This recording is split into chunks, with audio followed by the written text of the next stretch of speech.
ಕಾಂಗ್ರೆಸ್ ಪಕ್ಷದ ಅಧ್ಯಕ್ಷರು ಅಂತಾನೆ ತಗೊಳ್ಳಿ, ಅಧ್ಯಕ್ಷ ಯಾರು, ಡಿ ಕೆ ಶಿವಕುಮಾರ್. ಅವ್ರು ಏನ್ ಮಾಡಿದ್ರು, ಅವ್ರು ಯಾರು ಹೇಳಿದಾರೆ, ನಮ್ಮ ಕಾರ್ಯಕರ್ತರನ್ನ ಯಾರ್ಯಾರನ್ನ ನಿಗಮ ಮಂಡಳಿಗಳ ಅಧ್ಯಕ್ಷರನ್ನಾಗಿ ಮಾಡಿದ್ರು ಅವ್ರನ್ನೆಲ್ಲ ಕರೀರಿ, ಅವ್ರ ಜೊತೆ ಮಾತಾಡಬೇಕು ಅಂತ. ಈ ಪುಣ್ಯಾತ್ಮ ಏನ್ ಮಾಡಿದ್ದಾರೆ, ನಿಗಮ ಮಂಡಳಿ ಪ್ರಾಧಿಕಾರ ಅಂತಿದ್ದಂಗೆನೆ, ಪ್ರಾಧಿಕಾರ ಅಂದ್ರೆ ಕನ್ನಡ ಅಭಿವೃದ್ಧಿ ಪ್ರಾಧಿಕಾರ ಬರ್ತದೆ, ಪುಸ್ತಕ ಪ್ರಾಧಿಕಾರ ಬರ್ತದೆ, ಹಂಗೆ ಅಕಾಡೆಮಿಗಳ ಇವರು ಬರ್ತಾರೆ, ನಮಗೂ ಎಲ್ಲ ಕರೆದು ಬಿಟ್ಟರು. ಅಷ್ಟು ಅದೊಂದು ಅಚಾತುರ್ಯ. ಕರ್ನಾಟಕದಲ್ಲಿ ಹುಟ್ಟಿದ ಪ್ರತಿಯೊಬ್ಬ ವ್ಯಕ್ತಿಯು ಕವಿಯೇ. ಕಾಂಗ್ರೆಸ್ ಪಕ್ಷ ರೀ ಅದು. ನೀವು ಅದು ಕೇವಲ ಒಂದು ರಾಜಕೀಯ ನೆಲೆ ಒಳಗೆ ಯಾಕೆ ಹೋಗ್ತೀರಿ? ಆ ಪಕ್ಷಕ್ಕೊಂದು ಇತಿಹಾಸ ಇದೆ. ನಮ್ಮ ದೇಶಕ್ಕೆ ಸ್ವಾತಂತ್ರ್ಯ ತಂದುಕೊಟ್ಟಂತ ಪಕ್ಷ.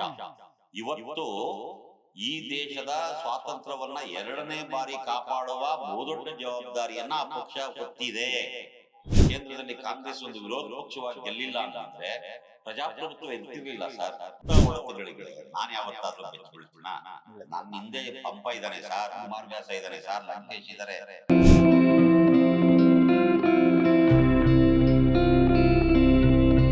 ಆತ್ಮೀಯ ಕನ್ನಡ ಪ್ಲಾನೆಟ್ ವೀಕ್ಷಕರಿಗೆ ನಮಸ್ಕಾರ.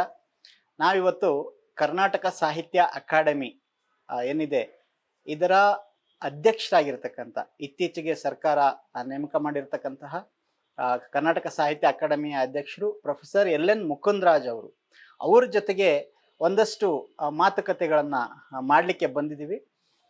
ಒಟ್ಟಾರೆ ಕರ್ನಾಟಕ ಸಾಹಿತ್ಯ ಅಕಾಡೆಮಿ ಏನು ಕೆಲಸ ಮಾಡ್ತಾ ಇದೆ, ಅಥವಾ ಇದರ ಸ್ಥಾಪನೆ ಮಾಡಿದಂಥ ಉದ್ದೇಶ ಏನು, ಮತ್ತು ಈಗ ಹೊಸದಾಗಿ ನೇಮಕ ಆಗಿರ್ತಕ್ಕಂಥ ಮುಕುಂದರಾಜ್ ಸರ್ ಅವರು, LN ಮುಕುಂದರಾಜ್ ಸರ್ ಅವರು ಎಲ್ಲರಿಗೂ ಗೊತ್ತಿರುವಂಥದ್ದು, ಉತ್ತಮ ವಾಗ್ಮಿ ಮತ್ತು ಬಹಳ ಪ್ರಖರವಾದಂತಹ ಚಿಂತಕರು ಕೂಡ. ಮತ್ತು ಕನ್ನಡ ಸಂಸ್ಕೃತಿ, ತಳ ಸಮುದಾಯಗಳ ಬಗ್ಗೆ ವಿಶೇಷವಾದಂತಹ ಒಂದು ಆಸಕ್ತಿ, ಕಾಳಜಿ ಇಟ್ಕೊಂಡಂಥವ್ರು. ಸೊ ಅವರು ಈ ಒಂದು ಹುದ್ದೆಯಲ್ಲಿ ಇವತ್ತು ಕುಳಿತಿದ್ದಾರೆ. ಅವರ ಕನಸುಗಳೇನಿದೆ ಅಥವಾ ಅವರ ಯೋಜನೆಗಳೇನಿದೆ, ಈ ಎಲ್ಲ ವಿಷಯಗಳನ್ನು ತಿಳ್ಕೊಳ್ಳೋಣ. ಸರ್ ನಮಸ್ಕಾರ. ನಮಸ್ಕಾರ ಸರ್. ಮೊದಲನೇದಾಗಿ ನಿಮಗೆ ಅಭಿನಂದನೆಗಳು. ನೀವು ಕರ್ನಾಟಕ ಸಾಹಿತ್ಯ ಅಕಾಡೆಮಿಯ ಅಧ್ಯಕ್ಷರಾಗಿರೋದಕ್ಕೆ ಬಹಳಷ್ಟು ಜನರ ನಿರೀಕ್ಷೆ ಕೂಡ ಇತ್ತು ಕರ್ನಾಟಕದಲ್ಲಿ, ಪ್ರಜ್ಞಾವಂತರು. ಯಾಕಂತ ಹೇಳಿದ್ರೆ ಇದ್ರ ಸ್ಥಾನದಲ್ಲಿ ಕೂತಂಥವ್ರು ಒಂದು ಕರ್ನಾಟಕ ಸಂಸ್ಕೃತಿ ಅಥವಾ ಇದ್ರ ಪರವಾದಂಥ ಒಂದು ಏನು ಕಾಳಜಿ ಇದ್ದವ್ರು ಇರ್ಬೇಕಂತೇಳಿ, ಆ ನಿಟ್ಟಿನಲ್ಲಿ ಎಲ್ರಿಗೂ ಕೂಡ ಸಮಾಧಾನ ಆಗಿರೋಂಥದ್ದು. ಸರ್, ಒಟ್ಟಾರೆ ಕರ್ನಾಟಕ ಸಾಹಿತ್ಯ ಅಕಾಡೆಮಿ ಏನು ಮಾಡ್ತಾ ಬಂದಿದೆ, ಅಥವಾ ಅದರ ಮುಂದಿನ ಒಂದು ದೃಷ್ಟಿಕೋನ ಏನು, ನಿಮ್ಮ ವಿಷನ್ ಏನು, ಇದ್ರ ಬಗ್ಗೆ ನಮ್ಮ ವೀಕ್ಷಕರ ಜೊತೆ. ಇದು ನೋಡಿ, ಕರ್ನಾಟಕ ಸಾಹಿತ್ಯ ಅಕಾಡೆಮಿ ಇದೆಯಲ್ಲ, ಇದಕ್ಕೊಂದು ಪ್ರೇರಣೆ ಇದೆ. ಕೇಂದ್ರದಲ್ಲಿ ನೆಹರು ಅವರು ಪ್ರಧಾನಮಂತ್ರಿಗಳಾಗಿದ್ದಾಗ ಸಾಹಿತ್ಯ ಅಕಾಡೆಮಿಯನ್ನ ಇಡೀ ದೇಶದ ಸಾಹಿತ್ಯಿಕ ಚಟುವಟಿಕೆಗಳನ್ನ ಬೆಂಬಲಿಸಬೇಕು, ಅದಕ್ಕೆ ಬೇಕಾದ ಶಕ್ತಿಯನ್ನ, ಬಲವನ್ನ ತುಂಬಬೇಕು ಅನ್ನೋ ಕಾರಣಕ್ಕಾಗಿ ನೆಹರು ತುಂಬಾ ದೂರಾಲೋಚನೆ ಇಟ್ಕೊಂಡು ಅಲ್ಲಿ ದೆಹಲಿಯಲ್ಲಿ ಕೇಂದ್ರ ಸಾಹಿತ್ಯ ಅಕಾಡೆಮಿಯನ್ನ ಪ್ರಾರಂಭ ಮಾಡ್ತಾರೆ. ಅದರ ಮೊದಲ ಅಧ್ಯಕ್ಷರು ಯಾರು ಅಂದ್ರೆ ಜವಾಹರ್ಲಾಲ್ ನೆಹರು ಅವರೇ. ಆಮೇಲೆ ಅವರು, ಇಲ್ಲ ನಾನು ಒಬ್ಬ ರಾಜಕಾರಣಿಯಾಗಿ ಈ ಸ್ಥಾನ ನಿರ್ವಹಿಸೋದು ನನಗೆ ಕಷ್ಟ ಆಗುತ್ತೆ. ಅವರು ಬರೀ ರಾಜಕಾರಣಿ ಎಲ್ಲ, ನಿಮಗೆ ಗೊತ್ತಿರೋ ಹಾಗೆ ನೆಹರು ಕೂಡ ಒಬ್ಬ ಅತ್ಯುತ್ತಮವಾದಂಥ ಲೇಖಕರಾಗಿದ್ದಂಥವ್ರು. ಆಮೇಲೆ ಅವರು ಅದನ್ನ ಸಾಹಿತಿಗಳಿಗೆ ಬಿಟ್ಕೊಡ್ತಾರೆ. ಸಾಹಿತಿಗಳು ಅದರ ಅಧ್ಯಕ್ಷರಾಗ್ತಾ ಹೋಗ್ತಾರೆ. ಕರ್ನಾಟಕದಿಂದ ನಮ್ಮ ಅನಂತಮೂರ್ತಿ ಆಗಿದ್ರು, ಗೋಕಾಕ್ ಆಗಿದ್ರು, ಆಮೇಲೆ ಇತ್ತೀಚೆಗೆ ಕಳೆದ ಡಾಕ್ಟರ್ ಚಂದ್ರಶೇಖರ್ ಕಂಬಾರ ಆಗಿದ್ರು. ಇದು ಒಂದು ಭಾಗ. ಕೇಂದ್ರ ಸಾಹಿತ್ಯ ಅಕಾಡೆಮಿಯ ಚಟುವಟಿಕೆಗಳು ಯಾವ ಮಾದರಿಯಲ್ಲಿ ನಡೀತಾವೋ ಅದೇ ಮಾದರಿಯಲ್ಲಿ ಕರ್ನಾಟಕ ಸಾಹಿತ್ಯ ಅಕಾಡೆಮಿಯ ಹಲವು ಚಟುವಟಿಕೆಗಳು ನಡೀತವೆ. ಕೇಂದ್ರ ಸಾಹಿತ್ಯ ಅಕಾಡೆಮಿ ಪ್ರತಿ ವರ್ಷವೂ ಪ್ರಾರಂಭದಲ್ಲಿ ಎಲ್ಲ ಭಾಷೆಯ ಒಬ್ಬೊಬ್ಬ ಮುಖ್ಯವಾದ ಲೇಖಕನನ್ನ ಗುರುತಿಸಿ ಪ್ರಶಸ್ತಿ ಕೊಡೋರು. 60ರ ದಶಕದಲ್ಲೇ ಕನ್ನಡದ ಮೊದಲು ಕೇಂದ್ರ ಸಾಹಿತ್ಯ ಅಕಾಡೆಮಿ ಪ್ರಶಸ್ತಿ ತಂದವರು ಯಾರು ಅಂದ್ರೆ ಮಹಾಕವಿ ಕುವೆಂಪು ಅವರು, ಅವರಿಗೆ ಕೊಟ್ಟಿದ್ರು. ಆಮೇಲೆ ತುಂಬಾ ಜನಕ್ಕೆ ಕೇಂದ್ರ ಸಾಹಿತ್ಯ ಅಕಾಡೆಮಿಯ ಪ್ರಶಸ್ತಿ, ಇತ್ತೀಚೆಗೆ ಅದು ಬೇರೆ ಬೇರೆ ರೀತಿ ಬಾಲ ಸಾಹಿತ್ಯ ಅಂತ ಕೊಡ್ತಾರೆ, ಆಮೇಲೆ ಯುವ ಕವಿಗಳಿಗೆ ಪ್ರಶಸ್ತಿಯನ್ನು ಕೊಡ್ತಾರೆ. ಈ ತರ ಹೊಸ ಹೊಸ ಯೋಜನೆಗಳನ್ನ ಅಲ್ಲಿ ಮಾಡ್ತಾ ಇದ್ದಾರೆ. ಅದೇ ಮಾದರಿಯಲ್ಲಿ ಕರ್ನಾಟಕ ಸರ್ಕಾರವೂ ಕೂಡ 60ರ ದಶಕದಲ್ಲಿ ಒಂದು ಕರ್ನಾಟಕ ಸಾಹಿತ್ಯ ಅಕಾಡೆಮಿಯನ್ನ ಪ್ರಾರಂಭ ಮಾಡಿದ್ರು. ಇದರ ಮೊದಲು ಅಧ್ಯಕ್ಷರಾಗ್ತಿದ್ದವರು ನಮ್ಮ ರಾಜಕಾರಣಿಗಳೇ. ಉದಾಹರಣೆಗೆ KV ಶಂಕರೇಗೌಡರು ಇರ್ಬೋದು, ಅಥವಾ ಗುಂಡೂರಾವ್ ಇರ್ಬೋದು, ಮಲ್ಲಿಕಾರ್ಜುನ ಸ್ವಾಮಿ ಅವರು ಇರ್ಬೋದು, AR ಬದ್ರಿ ನಾರಾಯಣ್ ಇರ್ಬೋದು. ಈ ತರ ಒಂದು ರಾಜಕಾರಣಿಗಳೇ ಯಾರು ಶಿಕ್ಷಣ ಮಂತ್ರಿಗಳಾಗಿರ್ತಿದ್ರೋ ಬಹುಶಃ ಅವ್ರನ್ನ ಅಥವಾ ಸಂಸ್ಕೃತಿ ಮಂತ್ರಿಗಳಾಗಿದ್ದವ್ರನ್ನೇ ಅಧ್ಯಕ್ಷರನ್ನಾಗಿ ಸರ್ಕಾರ ನೇಮಕ ಮಾಡ್ತಾ ಇತ್ತು. ಆಮೇಲೆ ನಿಮ್ಗೆ ಮೊಟ್ಟ ಮೊದಲ ಬಾರಿಗೆ 1971ರಲ್ಲಿ ಆನಾ ಕೃಷ್ಣರಾಯರು ಆನಾಕ್ರು ಅಧ್ಯಕ್ಷರಾಗ್ತಾರೆ. ಅದಾದ್ಮೇಲೆ ದೊಡ್ಡ ಸಾಹಿತಿ ಅವ್ರು ಬಹಳ ದೊಡ್ಡ ಸುಮಾರು 106 ಕಾದಂಬರಿಗಳನ್ನ ಬರೆದು ಕನ್ನಡಿಗರಲ್ಲಿ ಓದುವ ಪ್ರಜ್ಞೆಯನ್ನ ಜಾಗೃತಗೊಳಿಸಿದ್ದು ಆನಾ ಕೃಷ್ಣರಾಯರು. ಅವ್ರ ಕೊಡುಗೆ ಬಹಳ ದೊಡ್ಡದಾಗಿದೆ. ಅದಾದ್ಮೇಲೆ ಮತ್ತೆ ಇನ್ನೊಂದಿಬ್ರು ಮೂವರು ಇಲ್ಲ ಆನಾ ಕೃಷ್ಣರಾವ್ ಆದ್ಮೇಲೆ ಆದ್ಯ ರಂಗಾಚಾರ್ಯರು ಅವರು ಅಧ್ಯಕ್ಷರಾಗ್ತಾರೆ. ಆಮೇಲೆ ಮತ್ತೆ ಇನ್ನೊಂದಿಬ್ರು ಮೂವರು ನಮ್ಮ KH ಶ್ರೀನಿವಾಸ್ ಅವ್ರ ತನಕ ಅಧ್ಯಕ್ಷರಾಗಿ ರಾಜಕಾರಣಿಗಳೇ ಅಧ್ಯಕ್ಷರಾಗ್ತಾರೆ. ಆಮೇಲೆ ರಾಶಿ ಅವರು ಶಿವರಾಮ್ ಅವರಾಗ್ತಾರೆ. ಅದಾದ್ಮೇಲೆ ಹಾಮನಾಯಕರಾಗ್ತಾರೆ, ನಿಸಾರ್ ಅಹಮದ್ ಆಗ್ತಾರೆ, ಶಿವರುದ್ರಪ್ಪ ಆಗ್ತಾರೆ, ಬರಗೂರ್ ಆಗ್ತಾರೆ, ಶಾಂತರಸ, ಗಿರಡ್ಡಿ ಗೋವಿಂದರಾಜ, ಆಮೇಲೆ ಗುರುಲಿಂಗ ಕಾಪ್ಸಿ ಅವರು ಮತ್ತು ಗೀತಾ ನಾಗಭೂಷಣ್, MH ಕೃಷ್ಣಯ್ಯನವರು, ಆಮೇಲೆ ಮಾಲತಿ ಪಟ್ಟಣ್ ಶೆಟ್ಟಿ, ಆಮೇಲೆ ಅರವಿಂದ್ ಮಾಲ್ಗತ್ತಿ ಅವರು, ಇತ್ತೀಚೆಗೆ ಕಳಸರಿ ನಮ್ಮ ವಸಂತ ಕುಮಾರ್. ಹೀಗೆ ಕನ್ನಡದ ಲೇಖಕರನ್ನ ಸರ್ಕಾರಗಳು ನೇಮಕ ಮಾಡ್ತೇವೆ 3 ವರ್ಷದ ಅವಧಿಗೆ ಅಂತೇಳಿ. ಈ ಕರ್ನಾಟಕ ಸಾಹಿತ್ಯ ಅಕಾಡೆಮಿಯ ಕೆಲಸ ಏನು? ಇದು ಜನರ ತೆರಿಗೆ ಹಣದಲ್ಲಿ ನಡೆಯುವಂಥದ್ದು. ಇದು ಯಾರು ತಮ್ಮ ಸ್ವಂತ ಮನೆಯಿಂದ ತಂದ ಹಣವನ್ನ ಖರ್ಚು ಮಾಡಲ್ಲ. ತೆರಿಗೆ ಹಣದಲ್ಲಿ ಒಂದು ಸಾಹಿತ್ಯದ ಚಟುವಟಿಕೆಗಳನ್ನ ಪ್ರೋತ್ಸಾಹಿಸುವ ಕಾರಣಕ್ಕಾಗಿ ಅನೇಕ ಚಟುವಟಿಕೆಗಳನ್ನು ಮಾಡ್ತಾ ಇದೆ. ಮುಖ್ಯವಾಗಿ ಪ್ರತಿ ವರ್ಷವೂ ಕೂಡ ಪ್ರಶಸ್ತಿ ಕೊಡುವಂಥದ್ದು. ಕೇಂದ್ರ ಸಾಹಿತ್ಯ ಅಕಾಡೆಮಿದು ಅಷ್ಟೇ, ಕರ್ನಾಟಕ ಸಾಹಿತ್ಯ ಅಕಾಡೆಮಿದು ಅಷ್ಟೇ. ಈ ಪ್ರಶಸ್ತಿ ಎಷ್ಟು ಮೌಲಿಕವಾದದ್ದು ಅಂದ್ರೆ, ನಮ್ಮ ಲೇಖಕರಿಗೆ ಸಾಹಿತ್ಯ ಅಕಾಡೆಮಿ ಪ್ರಶಸ್ತಿ ಬಂದಿದೆ ಅಂತ ಅಂದಾಗ್ಲೇ ಅವ್ರು ಒಬ್ಬ ಲೇಖಕ ಅನ್ನೋಂಥದ್ರ ಬಗ್ಗೆ ಜನ ಗುರುತಿಸೋಕೆ ಶುರು ಮಾಡ್ತಾರೆ. ಅದೊಂದು ಪ್ರೆಸ್ಟೀಜಿಯಸ್, ಅದೊಂದು ಬಹಳ ಘನವಾದಂತ ಗೌರವಯುತವಾದಂತ ಪ್ರಶಸ್ತಿಯನ್ನ ಸಾಹಿತ್ಯ ಅಕಾಡೆಮಿ ಕೊಡುತ್ತೆ. ಇಲ್ಲಿ ನಮ್ಮಲ್ಲಿ ಪ್ರತಿ ವರ್ಷ 5 ಜನರನ್ನ ಗೌರವ ಪ್ರಶಸ್ತಿಗೆ ಆಯ್ಕೆ ಮಾಡಿ, ಸೀನಿಯರ್ ರೈಟರ್ಸ್ನ ಆಯ್ಕೆ ಮಾಡೋದು ಹೇಗೆ ಅಂತಂದ್ರೆ, ನಾವು ಸಾಹಿತ್ಯ ಅಕಾಡೆಮಿಯಿಂದ ಕರ್ನಾಟಕದಲ್ಲಿರುವ ಬಹಳ ಮುಖ್ಯವಾದಂತ ಲೇಖಕರಿಗೆ, ಹಿರಿಯರಿಗೆ ಪತ್ರ ಬರೀತೀವಿ. ನಿಮ್ಮ ಮನಸ್ಸಿನಲ್ಲಿ ಈ ವರ್ಷದ ಗೌರವ ಪ್ರಶಸ್ತಿಗೆ ಯಾರನ್ನ ಆಯ್ಕೆ ಮಾಡಬೇಕು ಅಂತ ನಿಮ್ಮ ಅಭಿಪ್ರಾಯ, ಅವ್ರ ಹೆಸರು ಕಳಿಸಿ ಅಂತ. ಒಂದು 100 ಜನಕ್ಕೆ ಕಳಿಸ್ತೀವಿ. ಅದನ್ನ ಅವ್ರು ಕಳಿಸಿರೋ ಎಲ್ಲಾ ಇದನ್ನು ಒಟ್ಟುಗೂಡಿಸಿ ಅದರೊಳಗಡೆ ನಮ್ಮ ಕಾರ್ಯಕಾರಿ ಸಮಿತಿ ಕೂತು ಯೋಚನೆ ಮಾಡಿ 5 ಜನರನ್ನ ಗೌರವ ಪ್ರಶಸ್ತಿಗೆ ಆಯ್ಕೆ ಮಾಡುತ್ತೆ ಪ್ರತಿ ವರ್ಷ. ಅದೇ ರೀತಿಗೆ ಇತ್ತೀಚೆಗೆ ಒಂದು 2-3 ಅವಧಿಗಳಿಂದ ಈಚೆಗೆ ಸಾಹಿತ್ಯ ಶ್ರೀ ಪ್ರಶಸ್ತಿ ಬರ್ತಾ ಇದೆ. ಅದು ಏನು ಅಂದ್ರೆ, ಒಂದು 50-60 ವರ್ಷ ವಯಸ್ಸಾದವರಿಗೆ ಅವರಿಗೆ ಸಾಹಿತ್ಯ ಶ್ರೀ ಪ್ರಶಸ್ತಿ, ಅದು 10 ಜನಕ್ಕಿರುತ್ತೆ. ಆಮೇಲೆ ಪ್ರತಿ ಪ್ರಕಾರಗಳಿಗೆ ಕಾವ್ಯ, ನಾಟಕ, ಕತೆ, ಪ್ರಬಂಧ, ಆಮೇಲೆ ವಿಮರ್ಶೆ, ಸಂಶೋಧನೆ, ಈ ಸಂಕೀರ್ಣ, ಪ್ರವಾಸ ಕಥನ, ಈ ಕ್ಷೇತ್ರಗಳಲ್ಲಿ ಯಾವುದು ಅತ್ಯುತ್ತಮವಾದ ಕೃತಿ ಆ ವರ್ಷ ಬಂದಿರ್ತದೋ ಅದು ತರಿಸ್ಕೊಳ್ತೀವಿ ನಾವು. ತರಿಸ್ಕೊಂಡು ಜ್ಯೂರೀಸ್, ಒಂದು ನಿರ್ಣಾಯಕರ, ತೀರ್ಪುಗಾರರ ಇದನ್ನ ಅಕಾಡೆಮಿ ಮಾಡಿರುತ್ತೆ. ಆ ನಿರ್ಣಾಯಕರಿಗೆ ಅದನ್ನು ಕಳಿಸಿ ಅವರ ಅಭಿಪ್ರಾಯವನ್ನು ತಗೊಂಡು ಅವರು ಹಾಕುವ ಅಂಕಗಳು, ಮಾರ್ಕ್ಸ್, ಅದನ್ನ ಟೋಟಲ್ ಮಾಡಿ ಯಾರಿಗೆ ಹೆಚ್ಚಿನ ಅಂಕ ಬಂದಿರ್ತದೋ ಅಂಥ ಲೇಖಕನಿಗೆ, ಅಂಥ ಕೃತಿಗೆ ಪ್ರಶಸ್ತಿಯನ್ನ ಘೋಷಣೆ ಮಾಡ್ತೀವಿ. ಇದು ಪ್ರಶಸ್ತಿಯ ರೀತಿಯೊಳಗೆ. ಆಮೇಲೆ ಬೇಕಾದಷ್ಟು ದತ್ತಿ ಪ್ರಶಸ್ತಿಗಳಿದಾವೆ. ಆಮೇಲೆ ಪ್ರಶಸ್ತಿ ಅಂದ ತಕ್ಷಣ ಈಗ ಒಂದು ಚರ್ಚೆ ನಡೀತಾ ಇದೆ, ಈ ಪ್ರಶಸ್ತಿ ಕೊಡೋದ್ರ ಬಗ್ಗೆ, ಅಲ್ಲಿ ನಡೆಯೋ ಲಾಬಿಗಳ ಬಗ್ಗೆ, ವಶೀಲಿಬಾಜಿ ಅಥವಾ ಈ ತರದ ಸಂಬಂಧಪಟ್ಟಂಗೆ. ಇಲ್ಲಿ ಅಂದ್ರೆ ಸಾಹಿತ್ಯ ಅಕಾಡೆಮಿ ಆಯ್ಕೆ ಮಾಡುವಂತ ಪ್ರಶಸ್ತಿಗಳಲ್ಲಿ ಎಷ್ಟು ಮಟ್ಟದ ಪಾರದರ್ಶಕತೆ ಅಥವಾ ಆ ರೀತಿ ಇರುತ್ತೆ? ನಾನು ಹೇಳಿದ್ನಲ್ಲ ನಿಮ್ಗೆ, ಇಲ್ಲೊಂದು ವ್ಯವಸ್ಥೆ ಇದೆ. ಏಕಾಏಕಿ ಅಧ್ಯಕ್ಷ ತನಗ್ ಬೇಕಾದ, ನನ್ಗೆ ಹರ್ಷಿಕುಮಾರ್ ಇವನು ಅಂತಂದ್ರೆ ಬಹಳ ಪ್ರೀತಿ, ಇವನು ತಾಳ ನಮ್ಮ ಹುಡುಗ ಕೊಟ್ಬಿಡೋಣ ಅಂತ ಕೊಡಲ್ಲ. ಅಥವಾ ಯಾರೋ ನನಗೆ ಬಹಳ ಆತ್ಮೀಯರು ಯಾರೋ ಇರ್ತಾರೆ, ಅವ್ರಿಗೆ ಕೊಡಲ್ಲ. ನಾವೇನ್ ಮಾಡ್ತೀವಿ, ಅನೇಕರ ಅಭಿಪ್ರಾಯಗಳನ್ನ ಸಂಗ್ರಹ ಮಾಡಿ ಅದ್ರೊಳಗೆ ಹೆಚ್ಚಿನ ಜನರ ಒಲವು ಯಾರ ಪರವಾಗಿದೆ ಅನ್ನೋದನ್ನ ಯೋಚನೆ ಮಾಡಿ ನಮ್ಮ ಕಾರ್ಯಕಾರಿ ಸಮಿತಿ, ನಮ್ಮ ರಿಜಿಸ್ಟ್ರಾರು, ನಾವೆಲ್ಲ ಕೂತು ಅದನ್ನ ತೀರ್ಮಾನ ಮಾಡ್ತೀವಿ ಅಂತ ರೀತಿಯೊಳಗೆ. ಆಮೇಲೆ ಇದು ಅಷ್ಟೇ, ಈ ಪುಸ್ತಕ ಪ್ರಶಸ್ತಿಗಳಿದಾವಲ್ಲ, ಬುಕ್ ಅವಾರ್ಡ್, ಅವುಗಳನ್ನು ಕೂಡ ಜ್ಯೂರಿಸಿ ಕಳಿಸಿರುತ್ತೆ. ಅವರು ಒಂದು 20-25 ಅಂಕಗಳನ್ನ ಹಾಕ್ಬೇಕು ಅಂತ ಹೇಳಲಾಗಿರುತ್ತೆ.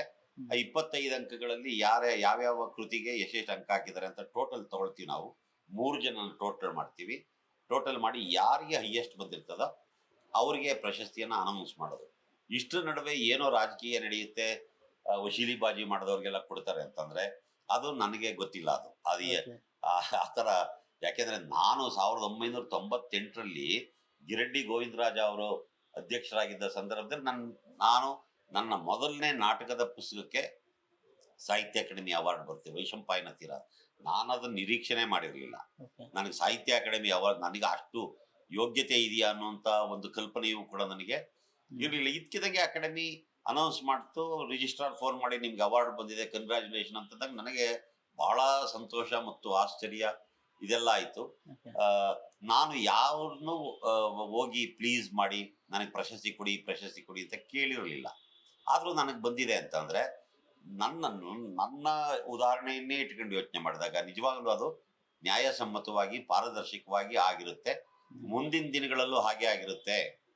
ಸೊ ಹಾಗಾಗಿ ನಾವೇನು ಅನುಮಾನ ಪಡ್ಬೇಕಾಗಿಲ್ಲ. ಹಂಗಿದ್ದಿದ್ರೆ ಇಷ್ಟೊತ್ತಿಗೆ ಈ ಪ್ರಶಸ್ತಿಯ ಘನತೆ, ಗೌರವ, ಮೌಲ್ಯ ಇವೆಲ್ಲ ಹೊರಟೋಗ್ಬಿಡ್ಬೇಕಾಯ್ತು.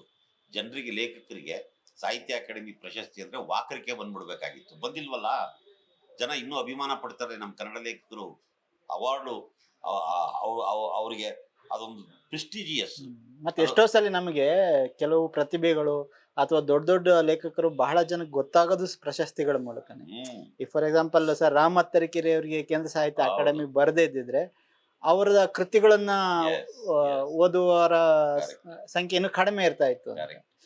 ಸರ್, ಈಗ ಪ್ರಶಸ್ತಿ ಕೊಡೋದ್ರ ಆಚೆಗೆ ಕರ್ನಾಟಕ ಸಾಹಿತ್ಯ ಅಕಾಡೆಮಿಯ ಇನ್ನು ಇತರೆ ಯೋಜನೆಗಳು ಯಾವ ತರ ಇದೆ? ಇದೊಂದು ಭಾಗ. ಪ್ರಶಸ್ತಿ ಕೊಡೋದೇ ನಮ್ಮ ಉದ್ಯೋಗ ಅಲ್ಲ, ಅದು ವರ್ಷಕ್ಕೊಂದ್ಸರಿ ಮಾಡುವಂಥದ್ದು. ಅದು ನಮ್ಮ ಕರ್ತವ್ಯ. ಲೇಖಕರನ್ನು ಗುರುತಿಸೋದು ಅದು ಸಾಹಿತ್ಯ ಅಕಾಡೆಮಿ ಮಾಡ್ತಾ ಇದೆ, ಅದನ್ನ ನಾವು ಮುಂದುವರಿಸ್ತಾ ಇದ್ದೀವಿ. ಇನ್ನೊಂದು ಭಾಗ, ಕರ್ನಾಟಕ ರಾಜ್ಯದಲ್ಲಿ ಎಲ್ಲ ಭಾಗಗಳಲ್ಲಿ ಶಾಲಾ ಕಾಲೇಜು ವಿದ್ಯಾರ್ಥಿಗಳು ಸೇರಿದ ಹಾಗೆ ಸಾರ್ವಜನಿಕರಿಗೆ, ಶ್ರೀಸಾಮಾನ್ಯರಿಗೆ ಮತ್ತು ವಿದ್ವಾಂಸರನ್ನ ಗುರುತಿಸಿ ಅವ್ರಿಗೆ ಪ್ರೋತ್ಸಾಹ ಕೊಡುವಂಥದ್ದು, ಅವ್ರಿಗೆ ಸಾಹಿತ್ಯವನ್ನ ತಲುಪಿಸುವಂಥದ್ದು, ಆಮೇಲೆ ಅತ್ಯುತ್ತಮ ಕೃತಿಗಳನ್ನ ಬರೆದವ್ರನ್ನ ಬೆಂಬಲಿಸುವಂಥದ್ದು, ಮತ್ತು ಅವ್ರಿಗೆ ಬೇಕಾದ ಟ್ರೈನಿಂಗ್, ಕಮ್ಮಟಗಳು, ಕಾವ್ಯ ಅಂತಂದ್ರೆ ಏನು ಅಂತ ವರ್ಕ್ಶಾಪ್ ಮಾಡ್ತೀವಿ ನಾವು. ಅದ್ರ ಮೂಲಕ ಅವರು ಪೊಯಿಟ್ರಿ ಬಗ್ಗೆ ಅದರ ನಿಜವಾದ ಅಂತಸತ್ವವನ್ನ ಗ್ರಹಿಸ್ತಾರೆ.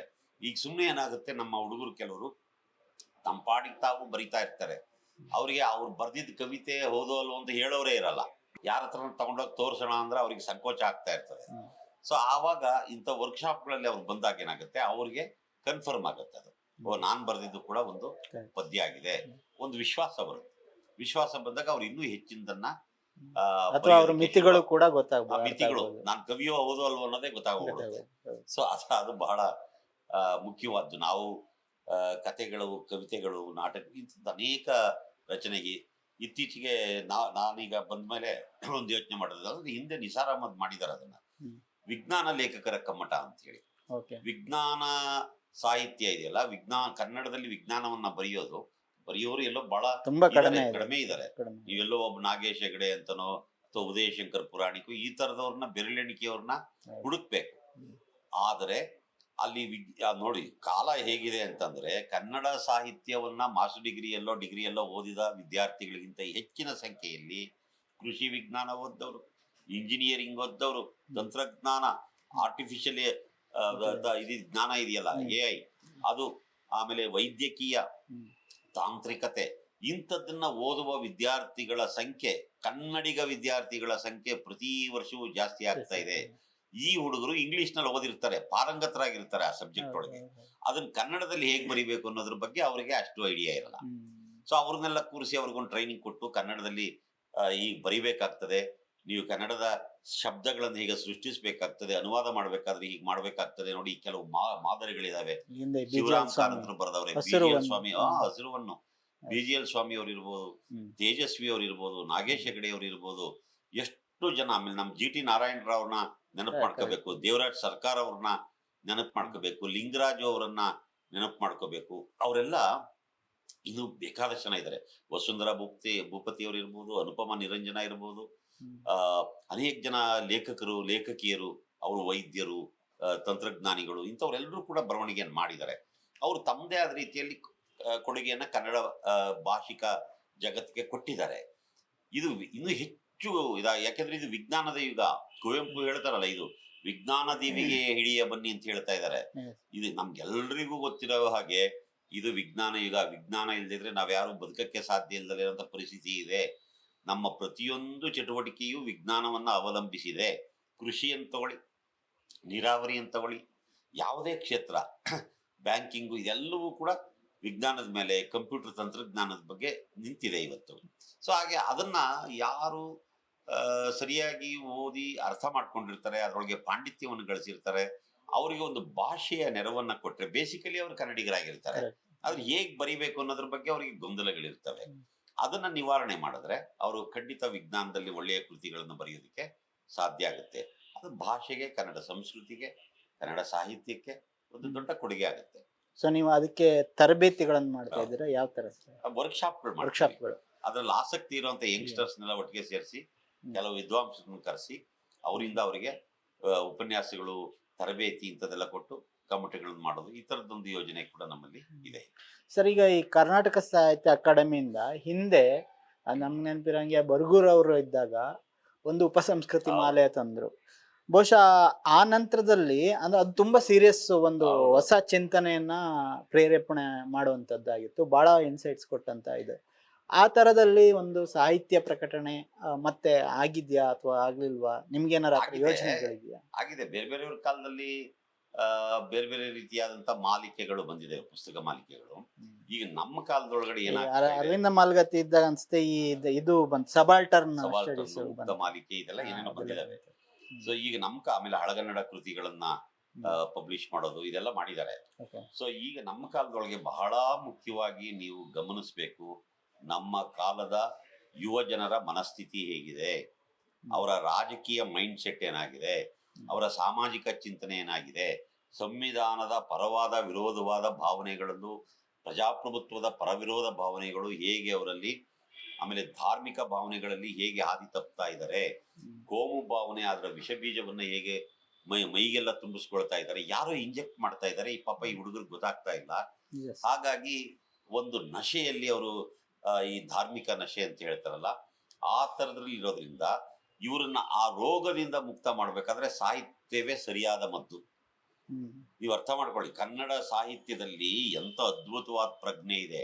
ಬರೀ 1000 ವರ್ಷದ ಹಿಂದೆ ಪಂಪ ಇದ್ದ, ಅದಕ್ಕೂ ಇರುವ ಹಿಂದೆ 100 ವರ್ಷ ಹಿಂದೆ ಇದ್ದಂತ ಕವಿರಾಜ ಮಾರ್ಗ, ಈ ಕೃತಿಗಳಲ್ಲಿ ಮನುಷ್ಯ ಹೇಗೆ ಸೌಹಾರ್ದಯುತವಾಗಿ ಬದುಕಬೇಕು, ಬೇರೆಯವರ ಧರ್ಮ, ಬೇರೆಯವರ ಆಚಾರ ವಿಚಾರಗಳನ್ನು ಹೇಗೆ ಗೌರವಿಸಬೇಕು, ಬೇರೆಯವರ ನಂಬಿಕೆಗಳು, ಬೇರೆಯವರ ಅಭಿಪ್ರಾಯಗಳಿಗೆ ಹೇಗೆ ಗೌರವ ಕೊಡಬೇಕು, ಸೊ ಬೇರೆಯವರ ವಿಚಾರಗಳನ್ನ ಹೇಗೆ ನಾವು ಗೌರವಿಸಬೇಕು. ಇವತ್ತು ಬಾಬಾ ಸಾಹೇಬರ ಸಂವಿಧಾನದಲ್ಲಿ, ನಾನು ಎಷ್ಟೋ ಕಡೆ ಹೇಳಿದ್ದೀನಿ ಇದನ್ನ, ಸಂವಿಧಾನದ ಪ್ರಿಯಾಂಬಲ್ ನಲ್ಲಿ ಭಾರತೀಯ ಪ್ರಜೆಗಳು ನಾವು ಹೇಗಿರ್ಬೇಕು ಅಂತ ಹೇಳ್ತಾರಲ್ಲ, ಈ ಮೌಲ್ಯಗಳನ್ನ ಕನ್ನಡ ಸಾಹಿತ್ಯ 1000 ವರ್ಷಗಳಿಗಿಂತೂ ಹೆಚ್ಚು ಕಾಲ ಹೇಳ್ಕೊಂಡು ಬಂದಿದೆ. ಇವತ್ತೇನಾದ್ರೂ ನಾವು ಇವತ್ತು ಬಿಡಿ, ಯಾರೋ ನಮ್ಮನ್ನು ಇಂಜೆಕ್ಟ್ ಮಾಡ್ತಾ ಇದಾರೆ ಅನ್ನೋ ಕಾರಣಕ್ಕೆ ಸ್ವಲ್ಪ ಹಾದಿ ತಪ್ಪಿದೀವಿ ನಾವು. ಆದ್ರೆ ನಮ್ಮ ತಾತ ಮುತ್ತಾತಿರು ಅನಕ್ಷರಸ್ಥರಾಗಿದ್ರು, ಅವರಲ್ಲಿ ಹೇಗೆ ಒಂದು ಜಾತ್ಯತೀತ ಮೌಲ್ಯ ನೆಲೆಯೂರಿತ್ತು, ಯಾಕೆ ನೆಲೆಯೂರಿತ್ತು, ಹೇಗೆ ಅವರು ಸೌಹಾರ್ದಯುತವಾಗಿ ಬದುಕ್ತಿದ್ರು, ಯಾವುದೇ ಜಾತಿಯವನೇ, ಯಾವುದೇ ಇವನು ಬಂದಾಗ್ಲೂ ಕೂಡ, ಯಾವುದೇ ಧರ್ಮದವನು ಬಂದಾಗ್ಲೂ ಕೂಡ ಅವನ್ನ ಎಷ್ಟು ಪ್ರೀತಿಯಿಂದ ಕಾಣ್ತಾ ಇದ್ರು, ಸಹಬಾಳ್ವೆಯನ್ನ ನಡೆಸ್ತಾ ಇದ್ರಲ್ಲ, ಈ ಮೌಲ್ಯ ಇವ್ರಿಗೆ ಹೆಂಗ್ ಬಂದಿತ್ತು? ಇವ್ರಿಗೆ ಹೆಂಗ್ ಬಂದಿದೆ ಅಂದ್ರೆ ಕನ್ನಡ ಸಾಹಿತ್ಯದಲ್ಲಿ ಅದಿದೆ. ಆಕ್ಚುಲಿ ಇವರು ಓದ್ತಾ ಇರಲಿಲ್ಲ. ಯಾರಾದ್ರೂ ಓದಿ ಕುಮಾರವ್ಯಾಸನ ಕರ್ನಾಟಕ ಭಾರತ ಕಥಾಮಂಜರಿಯನ್ನ ಹಳ್ಳಿಗಳಲ್ಲಿ ಗಮಕಿಗಳು ಓದಿ ಹೇಳೋರು, ಇನ್ಯಾರೋ ಒಬ್ಬ ಅರ್ಥ ಹೇಳ್ತಾ ಇದ್ದ, ಅದು ಕೇಳಿಸ್ಕೊಳ್ಳೋರು. ಅವರ ಕೇಳಿಕೆಗಳಿಂದಾಗಿಯೇ ಒಂದು ಮೌಲ್ಯ ಪ್ರಜ್ಞೆ ಬೆಳೀತಾ ಇತ್ತು. ಅಷ್ಟೇ ಅಲ್ಲ, ಈ ನಮ್ಮ ಅನಕ್ಷರಸ್ಥ ಜನಪದರಿದ್ರಲ್ಲ, ನಮ್ಮ ತಾತ ಮುತ್ತಾದಿರು, ಅವರು ಅದ್ಭುತವಾದ ಕವಿಗಳು. ಅವರು ಕಟ್ಟಿರೋ ಕಾವ್ಯಗಳು ನಾವು ಹೆಮ್ಮೆ ಪಡಬೇಕು. ಇವತ್ತು ನಾನು ಇಷ್ಟೆಲ್ಲ ಓದಿ ಮಾಡಿದ್ರು ಅಂತದೊಂದು ಕಾವ್ಯ ಬರೆಯಕ್ಕೆ ಮೇಲೆ ನೆಗದ ಕೆಳಗೆ ಬಿದ್ರು ಆಗಲ್ಲ. ಈ ಒಂದು ಮಂಟೇಸ್ವಾಮಿ ಕಾವ್ಯ ಯಾರು ಬರೆದಿದ್ದು? ವಿದ್ಯಾವಂತರು, ಪಂಡಿತರು, ರಾಜರ ಆಸ್ಥಾನದಲ್ಲಿ ಇದ್ದವ್ರು ಬರೆದ್ರ? ಇವತ್ತಿಗೂ ಮಂಟೇಸ್ವಾಮಿ ಕಾವ್ಯವನ್ನ ಆಡ್ಕೊಂಡು ಹಳ್ಳಿಗಳಲ್ಲಿ ಬದುಕ್ತಾ ಇರೋರು ನೀಲಗಾರರು ಅಂತ. ಆ ನೀಲಗಾರರು ಅನಕ್ಷರಸ್ಥರು, ಎಲ್ಲೋ ಹೊಲಗಳಲ್ಲಿ ಕೂಲಿ ಮಾಡ್ತಾರೆ. ಅಂಥವ್ರು 20-30 ಮಹಾಕಾವ್ಯಗಳನ್ನು ತಮ್ಮ ತಲೆಯಲ್ಲಿ ಇಟ್ಕೊಂಡು ಆ 11 ರಾತ್ರಿ 11 ಹಗಲು ಅವರು ನಿರಂತರವಾಗಿ ಹಾಡ್ತಾರೆ. ಅಂದ್ರೆ ಅವರ ಪ್ರತಿಭೆ ಎಷ್ಟು ದೊಡ್ಡದು, ಅಕ್ಷರವೇ ಗೊತ್ತಿಲ್ಲ ಅವರಿಗೆ. ನೋಡಿ, ಅವರು ಮಂಟೇಸ್ವಾಮಿ, ಮಲೆಮಾದೇಶ್ವರ, ಜುಂಜಪ್ಪನ ಕಾವ್ಯ, ನಂಜುಂಡೇಶ್ವರನ ಕಾವ್ಯ, ಬಿಳಿಗಿರಿ ರಂಗನ ಕಾವ್ಯ, ಸವದತ್ತಿ ಯಲ್ಲಮ್ಮನ ಕಾವ್ಯ, ಅರ್ಜುನ್ ಜೋಗಿ ಕಾವ್ಯ, ಎಷ್ಟು ಬೇಕು ನಿಮಗೆ? ಯಾರು ಕಟ್ಟಿದ್ದಿದನ? ಈ ಎಲ್ಲಾ ಕಾವ್ಯಗಳ ಉದ್ದೇಶ ಏನು? ಅದನ್ನ ಕೇಳುವ ಜನರಲ್ಲಿ ಒಂದು ಆ ಮಾನವೀಯ ಮೌಲ್ಯವನ್ನ ಬಿತ್ತುವುದೇ ಆಗಿದೆ. ಯಾರನ್ನು ಬೇಕಾದ್ರೂ ಪ್ರಶ್ನೆ ಮಾಡ್ತಾರ ಅರ್ಜುನ್ ಜೋಗಿ ಕಾವ್ಯದಲ್ಲಿ ಇತ್ತೀಚೆಗೆ ನಮ್ಮ ಮಳವಳ್ಳಿ ಮಾದೇವ ಸ್ವಾಮಿ ಅನ್ನೋರು ವೈರಲ್ ಆಯ್ತಲ್ಲ ಅದು ಎಷ್ಟು ಚೆನ್ನಾಗಿ ಹೆಣ್ಣು ಮಕ್ಕಳು ಅದಕ್ಕೆ ಬ್ರಹ್ಮ ಏನು ಅನ್ಯಾಯಕಾರಿ ಬ್ರಹ್ಮ ಈ ಸುಂದರನ ಸನ್ಯಾಸಿ ಮಾಡಬಹುದೇ ಅಂತ ಯಾವಾಗ್ಲೂ ಆ ಮನುಷ್ಯ ಹಾಡಿದ್ದನ್ನ ಈ ಹೆಣ್ಣು ಮಕ್ಕಳು ಅದಕ್ಕೆ ಡ್ಯಾನ್ಸ್ ಮಾಡಿ ಜನ ಎಷ್ಟು ಪ್ರೀತಿಯಿಂದ ಅದನ್ನ ತಮ್ಮ ಎದೆಗೆ ತಗೊಂಡ್ರು. ಇತ್ತೀಚೆಗೆ ಒಬ್ಬ ಮೊನ್ನೆ ಬಂದಿದ್ರು ನಮ್ಮ ದೊಡ್ಡಗವಿ ಬಸಪ್ಪನ ಜೊತೆಲಿ ಒಬ್ರು ಬಂದಿದ್ರು, ಸಿದ್ದರಾಜು ಅಂತ, ತಂಬೂರಿ ಸಿದ್ದರಾಜು ಅಂತ. ಅವ್ರು ಆಡಿರೋದು ನಾವು ಮಾಡದ ದೇವ್ರ ನೀನು ನಮಗೇ ದೇವ್ರು ಅಂತಿ ಏನೋ ಅಂತ ಹೇಳಿ ಕಲ್ಯಾಣ ಕೆಂಪಾಚಾರಿ ಇದಕ್ಕೆ ಮಂಟೇಸ್ವಾಮಿ ಹೋದಂತ ಸಂದರ್ಭದಲ್ಲಿ ನಡೆಯೋ ಸಂವಾದ. ಕಲ್ಯಾಣ ಪಟ್ಟಣದಲ್ಲ, ಇದು ಈ ಪಾಂಚಾಲನ್ನ ಇದ್ ಮಾಡೋದಕ್ಕೆ ಹೋಗುವಂತ ಶ್ರಮ ಸಂಸ್ಕೃತಿನ ಹೇಳೋದು. ದೇವ್ರು ಮಾಡ್ದ ಅವನು ವಿಶ್ವಕರ್ಮ ಜನಾಂಗ ಸೇರಿದವನು ಆಚಾರ್ಯರು ಸಿದ್ಧಾಚಾರಿ ಅಲ್ಲ ಕೆಂಪಾಚಾರಿ. ಆ ಕೆಂಪಾಚಾರಿಯನ್ನ ಇವರು ತಮ್ಮ ಶಿಷ್ಯನ್ ಮಾಡ್ಕೋಬೇಕು ಅಂತ ಹೋದಾಗ ಆ ಇದು ಮಂಟೇಸ್ವಾಮಿಗೂ ಕೆಂಪಾಚಾರಿಗೂ ಏನ್ ಬಹಳ ದೊಡ್ಡ ಫೈಟ್ ಬಿದ್ಬಿಡುತ್ತೆ ಮಾತಿನಲ್ಲಿ.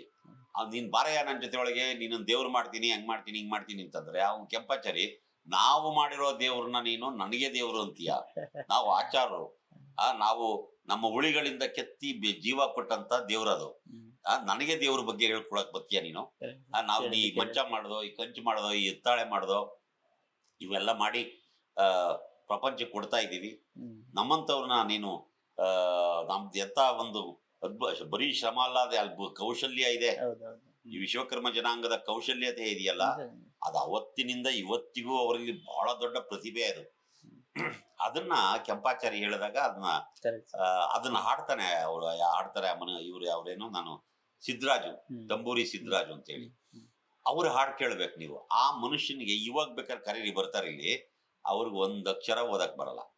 ಅಕ್ಷರ ಕೊಟ್ರೆ ಏನು, ನಾವು ನೋಡಿದ್ರೆ ಸಾಹಿತ್ಯ ಅಕಾಡೆಮಿ ಒಳಗೆ ಆ ಅಂತ ಇಟ್ಕೊಂಡಿದೀವಿ, ಆ ಅಕ್ಷರನ ಅವ್ರಿಗೆ ಓದಕ್ ಬರಲ್ಲ. ಆದ್ರೆ ಅವರ ಎದೆ ಒಳಗಿರುವಂತ ವಾಸ್ತವಗಳಿದಾವಲ್ಲ, ಎಷ್ಟು ಅಗಾಧವಾದ್ದು. ಮತ್ತ ಆ ಮೌಲ್ಯ ಇದೆಯಲ್ಲ, ಅದು ದೇವರನ್ನೇ ಪ್ರಶ್ನಿಸುವಂಥದ್ದು, ಬಸವಣ್ಣನನ್ನೇ ಪ್ರಶ್ನಿಸುವಂಥದ್ದು. ಇವು ಬಹಳ ಮುಖ್ಯವಾದವು. ಈಗ ಈ ತರ ನೀವ್ ಹೇಳ್ದಂಗೆ ಒಂದು ಮೌಖಿಕ ಪರಂಪರೆ ನಮ್ಮ ನಾಡಲ್ಲಿ ತುಂಬಾ ಸ್ಟ್ರಾಂಗ್ ಆಗಿದೆ. ಬಟ್ ಇನ್ನೊಂದು 10-20 ವರ್ಷ ಆದ್ಮೇಲೆ ಇದು ಕಂಟಿನ್ಯೂ ಆಗುತ್ತೆ ಅಂತ ನಮ್ಗೆ ಯಾವ ಇದಿಲ್ಲ, ಅಥವಾ ಉಳ್ಕೊಳ್ಳೋದೇನೆ ಹೋಗ್ಬೋದು. ಈ ನಿಟ್ಟಿನಲ್ಲಿ ನಮ್ಮ ಸಾಹಿತ್ಯ ಅಕಾಡೆಮಿಯಿಂದ ಏನಾದ್ರು ಯೋಜನೆಗಳು? ಈಗ ವರ್ಷ ಏನಾಗಿದೆ, ಈಗ ಕೆಲವರು ಹೇಳ್ತಾರೆ ಪುಸ್ತಕ ಪ್ರಿಂಟ್ ಮಾಡಿದ್ರೆ ಯಾರು ಓದಲ್ಲ, ಯಾಕೆ ಪ್ರಿಂಟ್ ಮಾಡ್ತೀರಾ? ಅದು ಸ್ವಲ್ಪ ಮಟ್ಟಿಗೆ ಸರಿಯೂ ಹೌದು, ತಪ್ಪು ಹೌದು. ಓದೋರು ಓದ್ತಲೇ ಇದಾರ್ರಿ. ನಮ್ಮ ಅಕಾಡೆಮಿಯಲ್ಲಿ ನಾವೆಲ್ಲೂ ಅಂಗಡಿ ಇಟ್ಕೊಂಡ್ ಕೂತಿಲ್ಲ, ಇಲ್ಲೇ ಬರ್ತಾರೆ. ಆಮೇಲೆ ಕೆಳಗಡೆ ಸಿರಿಗನ್ನಡ ಒಂದು ಬುಕ್ ಸ್ಟಾಲ್ ಇದೆ ನೋಡಿ, ಕ್ಯಾಂಟೀನ್ ಹತ್ರ ಕಲಾಕ್ಷೇತ್ರದ ಹಿಂಭಾಗ, ಅಲ್ಲಿ ಇಡ್ತೀವಿ.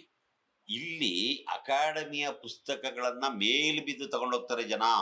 ಖಂಡಿತ ವರ್ಷಕ್ಕೆ ಡಿಜಿಟಲ್ ಇದ್ರಲ್ಲೂ ಕೂಡ ಓದೋರ ಸಂಖ್ಯೆ ಜಾಸ್ತಿ ಆಗಿದೆ. ಪುಸ್ತಕ ಅಕಾಡೆಮಿಯಲ್ಲಿ ನಾವ್ ಎಲ್ಲೂ ಅಂಗಡಿನೇ ಇಟ್ಟಿಲ್ಲ, ಅದೇನು ಯಾರಿಗೂ ಹೇಳ್ತಾನೆ ಇಲ್ಲ. ನಾವು ವಾಟ್ಸಪ್ ಅಲ್ಲಿ ಬರ್ದು ನೋಡಿ ಇಂಥ ಪುಸ್ತಕ ಪ್ರಿಂಟ್ ಆಗಿದೆ ಬನ್ನಿ, ಅಥವಾ ಯಾವ್ದೋ ನ್ಯೂಸ್ ಪೇಪರ್ ಅಲ್ಲಿ ಅದನ್ನೆಲ್ಲ ಅಡ್ವರ್ಟೈಸ್ಮೆಂಟ್ ಮಾಡಿ ಏನು ಹೇಳ್ತಾ ಇಲ್ಲ. ಪುಸ್ತಕ ಬಂದ್ರೆ ಬರ್ತಾರೆ, ಇಲ್ಲಿ ನೋಡ್ತಾರೆ, ನಮ್ಗೆ ಈ ಪುಸ್ತಕ ಬೇಕು ಅಂತ ತಗೊಂಡೋಗ್ತಾರೆ. 7-8 ಲಕ್ಷ ರೂಪಾಯಿ ಇದು ವ್ಯಾಪಾರ ಆಗುತ್ತೆ ಕೂತಿತ್ತವಲೆ ಅಂತಂದ್ರೆ ಜನ ಪುಸ್ತಕ ಓದೋರು ಇದಾರೆ ಅಂತ ಅಲ್ವಾ ಅದರ ಅರ್ಥ? ನಾವು ಸುಮ್ನೆ ಯಾರನ್ನೋ ಯಾಕೆ ಆರೋಪಿಸ್ಬೇಕು? ಓದೋರು ಓದ್ತಲೇ ಇದಾರೆ, ಓದ್ದಲೇ ಇರೋರು ಓದೋದಿಲ್ಲ. ಅಂತವ್ರಿಗೆ ಏನ್ ಮಾಡ್ಬೇಕು ಅನ್ನೋದು ಈಗಿರೋದು ಪ್ರಶ್ನೆ. ಈಗ ನೋಡಿ, ನಮ್ ಕಾಲ ಎಷ್ಟು ಅದ್ಭುತವಾಗಿದೆ ಅಂದ್ರೆ, ಈಗ ಯೂಟ್ಯೂಬ್ ಇದೆ, ವಾಟ್ಸಾಪ್ ಇದೆ, ಫೇಸ್ಬುಕ್ ಇದೆ, ಇನ್ಸ್ಟಾಗ್ರಾಮ್ ಇದೆ. ಇವೆಲ್ಲ ಅತ್ಯಾಧುನಿಕ ಸಂವಹನ ಮಾಧ್ಯಮಗಳು. ಈ ಮಾಧ್ಯಮಗಳನ್ನ ಬಳಸ್ಕೊಂಡು ಕನ್ನಡ ಸಾಹಿತ್ಯದ ಮೌಲ್ಯಗಳನ್ನ ಜನರಲ್ಲಿ ಬಿತ್ತಕ್ಕಾಗತ್ತಾ? ಆ ಪ್ರಯತ್ನವನ್ನ ನಾವು ಮಾಡ್ತಾ ಇದ್ದೀವಿ. ನಿಮ್ಮ ಅಥವಾ ನೀವೇನಾದ್ರೂ ಒಂದು ಮಹತ್ವಾಕಾಂಕ್ಷೆ ಯೋಜನೆಗಳನ್ನೇನಾದ್ರು ಇಟ್ಕೊಂಡು ಹೋಗ್ತಿದ್ದೀರಾ? ಈಗ ಸದ್ಯಕ್ಕೆ 2 ಪುಸ್ತಕ ಮುದ್ರಣದ ಯೋಜನೆಗಳು, ಒಂದು ಈ ಸಂಸ್ಕೃತಿ ದೃಶ್ಯ ಚಿಂತನ ಮಾಲೆ ಅಂತ ಒಂದು, ಈ ತರದೆಲ್ಲ ಹಮ್ಮಿಕೊಳ್ತಾ ಇದೀವಿ. ಎಲ್ಲ ಯೋಜನೆಗಳು ಸಿದ್ಧ ಆಗಿದ್ದಾವೆ, ಕೆಲಸ ಶುರುವಾಗಿದೆ. ಒಂದು ಸರ್ಕಾರ ನಮ್ಗೊಂದು ಜವಾಬ್ದಾರಿ ವಹಿಸಿದೆ, ಸಾಹಿತ್ಯ ಅಕಾಡೆಮಿಗೆ ಸುವರ್ಣ ಸಂಭ್ರಮ ಆಗ್ತಾ ಇರೋದ್ರಿಂದ 50 ಮಹಿಳಾ ಸಾಧಕಿಯರನ್ನು ಗುರುತಿಸಿ ಅವ್ರ ಬಗ್ಗೆ ಪುಸ್ತಕಗಳನ್ನ ಪ್ರಕಟ ಮಾಡಬೇಕು, ಬರೆಸಿ. ಸೊ ಅದಕ್ಕಾಗಿ ಈಗ ಒಂದು ಸಂಪಾದಕರ ಸಮಿತಿಯನ್ನು ಕರ್ನಾಟಕದ ಮಾಡಿದ್ದೀವಿ. 50 ಕರ್ನಾಟಕ 50ರ ಕಾರಣಕ್ಕಾಗಿ 50 ಜನ ಸಾಧಕಿಯರು ಅವ್ರನ್ನ ಇಟ್ಕೊಂಡು ಒಂದು 100 ಪೇಜಿಂದು ಪುಸ್ತಕ. ಈಗೊಂದು ಈ ಮಹಿಳಾ ಸಾಧಕಿಯರದು ಒಂದು ಭಾಗ ಆಯ್ತು. ಇನ್ನೊಂದು ಸಾಹಿತ್ಯ ಅಕಾಡೆಮಿ ಏನ್ ಮಾಡ್ತಾ ಇದೆ ಅಂದ್ರೆ ಕನ್ನಡ ಭಾರತಿ ಅಂತ. ಇದಕ್ಕೆ ಮಾದರಿ ಯಾರು ಅಂದ್ರೆ ಕುವೆಂಪು ಅವರ ಮೈಸೂರು ವಿಶ್ವವಿದ್ಯಾಲಯದ ಕುಲಪತಿಗಳಾಗಿದ್ದ ಸಂದರ್ಭದಲ್ಲಿ ಪ್ರಚಾರೋಪನ್ಯಾಸ ಮಾಲೆ. ಅದನ್ನ ಎಲ್ಲಾ ಕ್ಷೇತ್ರಗಳ ವಿದ್ವಾಂಸರು, ತಜ್ಞರು, ಅದರ ಬರೀ ಸಾಹಿತಿಗಳಲ್ಲ, ಅರ್ಥಶಾಸ್ತ್ರಜ್ಞರು, ಕೃಷಿ ಶಾಸ್ತ್ರಜ್ಞರು, ವಿಜ್ಞಾನಿಗಳು, ತಂತ್ರಜ್ಞಾನಿಗಳು, ಬ್ಯಾಂಕಿಂಗು, ಇದೆಲ್ಲಾ ಫೀಲ್ಡ್ ನಲ್ಲಿದ್ದಂಥ ತಜ್ಞರ ಕೈಲಿ ಉಪನ್ಯಾಸಗಳನ್ನ ಕೊಡಿಸಿ ಅದನ್ನ ಸಣ್ಣ ಸಣ್ಣ ಪುಸ್ತಕವಾಗಿ ಅದನ್ನು ಬರೆಸಿ ಸಣ್ಣ ಸಣ್ಣ ಪುಸ್ತಕವಾಗಿ ಪ್ರಕಟ ಮಾಡಿ ಕೇವಲ 4 ಆಣೆಗೆ ಮಾರಿಸ್ತಾ ಇದ್ರು. ನಾವೆಲ್ಲ ಚಿಕ್ಕ ಹುಡುಗರಿದ್ದಾಗ ನಮ್ಗೆ ಅದೊಂದು ರೀತಿ ಬಹಳ ದೊಡ್ಡ ನಿಧಿ. ಆ ಪುಸ್ತಕ ತಗೊಂಬರೋದು ಓದೋದು, ಎಷ್ಟೋ ವಿಷಯಗಳನ್ನ ನಾವು ತಿಳ್ಕೊಳ್ಳೋಕೆ ಆ ಪುಸ್ತಕಗಳಿಂದ ಕಾರಣ ಆಯಿತು. ನಮಗೊಂದು ಅರಿವು, ನಮಗೆ ವಿಜ್ಞಾನದ ಬಗ್ಗೆ ಇರ್ಬೋದು, ಬೇರೆ ಅನೇಕ ಸಂಗತಿಗಳ ಬಗ್ಗೆ, ಸಾಹಿತ್ಯದ ಬಗ್ಗೆ ಒಂದು ಪ್ರಜ್ಞೆ ಬಂದಿದ್ದೆ ಆ ಪುಸ್ತಕಗಳಿಂದ, ಚಿಕ್ಕ ವಯಸ್ಸಿನಲ್ಲಿದ್ದಾಗ. ಅದೇ ತರ ನಾವೀಗ ಕನ್ನಡ ಭಾರತಿ ಅಂತ ಒಂದು ಸೀರೀಸ್ 100 ಪುಸ್ತಕಗಳನ್ನ ಪ್ಲಾನ್ ಮಾಡಿದ್ದೀವಿ. ಇದು ಏನು ಅಂತಂದ್ರೆ ಚಾರಿತ್ರಿಕವಾಗಿ, ಸಾಂಸ್ಕೃತಿಕವಾಗಿ, ಸಾಹಿತ್ಯಿಕವಾಗಿ ಮತ್ತು ಎಲ್ಲಾ ಕ್ಷೇತ್ರಗಳು, ವಿಜ್ಞಾನ, ತಂತ್ರಜ್ಞಾನ, ಈ AI ಇವೆಲ್ಲವನ್ನೂ ಇಟ್ಟುಕೊಂಡ ಹಾಗೆ, ನೀರಾವರಿ, ಕೃಷಿ, ಪಶುಸಂಗೋಪನೆ ಇವೆಲ್ಲವನ್ನು ಇಟ್ಟುಕೊಂಡ ಹಾಗೆ ಕನ್ನಡದಲ್ಲಿ ಯಾರ್ಯಾರು ಸಾಧನೆ ಮಾಡಿದ್ದಾರೆ ಈ ಕ್ಷೇತ್ರಗಳಲ್ಲಿ, ಆ ಸಾಧಕರು ಮತ್ತು ಅವರು ಮಾಡಿರುವ ಸಾಧನೆಗಳು, ಇವುಗಳನ್ನ ಜನರಿಗೆ ಅರ್ಥ ಆಗುವ ಹಾಗೆ, ಸಾಮಾನ್ಯ ಜನರು, ವಿದ್ಯಾರ್ಥಿಗಳು, ಯುವಕರು, ಯುವತಿಯರು, ಅಥವಾ ಯಾರೋ ಒಬ್ಬ ಇಂಜಿನಿಯರಿಂಗ್ ಓದೋನು ಇರ್ತಾನೆ, ಅವನಿಗೆ ಏನೋ ಒಂದು ವಿಷಯ ತಿಳಿಬೇಕಾದ್ರೆ ಅವನು ಗಂಭೀರ ಪಂಪನ್ ಓದಪ್ಪ ನೀನು ಅಂತ ಹೇಳಕ್ಕಾಗಲ್ಲ. ಇದನ್ನಾದ್ರೆ ಓದ್ಕೊಂಡು ಕ್ಲೀನ ಪಂಪ ಅಂದ್ರೆ ಏನು ಅಂತ ತಿಳ್ಕೊಳ್ತಾರೆ. ಆ ರೀತಿಯಾಗಿ ಪುಸ್ತಕಗಳು ಮಾಡ್ತಾ ಇದ್ವಿ.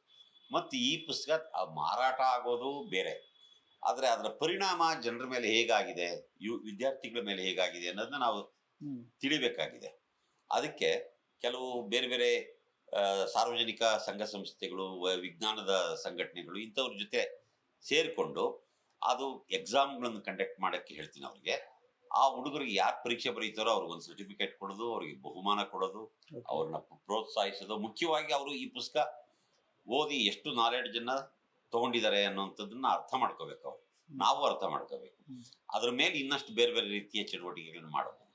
ಸೊ ಬಾಲ್ಯದಲ್ಲೇ ಹುಡುಗರನ್ನ ಸೆಳೆದು ಸಾಹಿತ್ಯದ ಕಡೆಗೆ ಸೆಳೆದ್ರೆ ಅವ್ರಿಗೊಂದು ಓದುವ ಅಭ್ಯಾಸ ಅನ್ನೋದು ಬಂದ್ರೆ ಖಂಡಿತ ಕೆಲವು ಬದಲಾವಣೆಗಳು ನಮ್ಮ ಸಾಮಾಜಿಕ ಜೀವನದಲ್ಲಿ ಆಗುತ್ತವೆ.